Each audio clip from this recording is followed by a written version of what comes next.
નમસ્કાર મિત્રો, આપણે ચશ્માના નંબર ચેક કરાવીએ અને જરૂર પડે તો એ નંબર પ્રમાણે ચશ્મા નવા લઈએ, પણ એની સાથે સાથે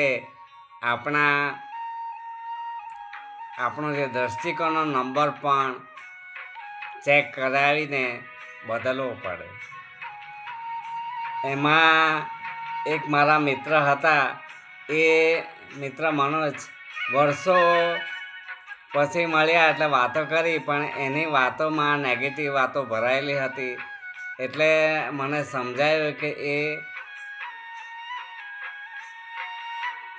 ચશ્માનો નંબર તો એણે બદલેલા, પણ દૃષ્ટિકોણના નંબર બદલવાના રહી ગયા. તેથી મારે મિત્રો આજે આપ સૌને એટલું જ કહેવું છે કે વર્તમાન એ જ આપણી જિંદગી છે. તો વર્તમાન જિંદગી જીવવા માટે આપણે દૃષ્ટિકોણના નંબર પણ બદલવા પડે. નહીં તો દૃષ્ટિકોણ ના બદલીએ તો આજથી વર્ષો પહેલાં કોઈ બાપુએ કે ગાંધીજીએ આપણને વાતો કરી એ જ આપણે વર્તમાનમાં પણ લઈને જીવીએ તો ના ચાલે ને. સમય પ્રમાણે બદલાવવું પડે અને એ બદલવા માટે દૃષ્ટિકોણ બદલવો પડે જ. તો જ આપણને આ દુનિયા વર્તમાનમાં ક્યાં છે તે સમજાય અને એની સાથે આપણે જિંદગીનો સાચો આનંદ માણી શકીએ. તો મિત્રો,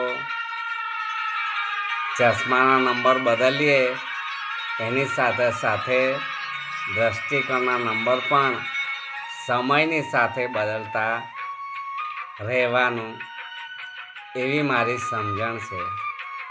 ઉંમરની સાથે આ બધું બદલાય છે, તો દૃષ્ટિકોણ પણ બદલતા રહીએ. આપ સૌને ભગુ પટેલના જય માતાજી, જય બજરંગબલી.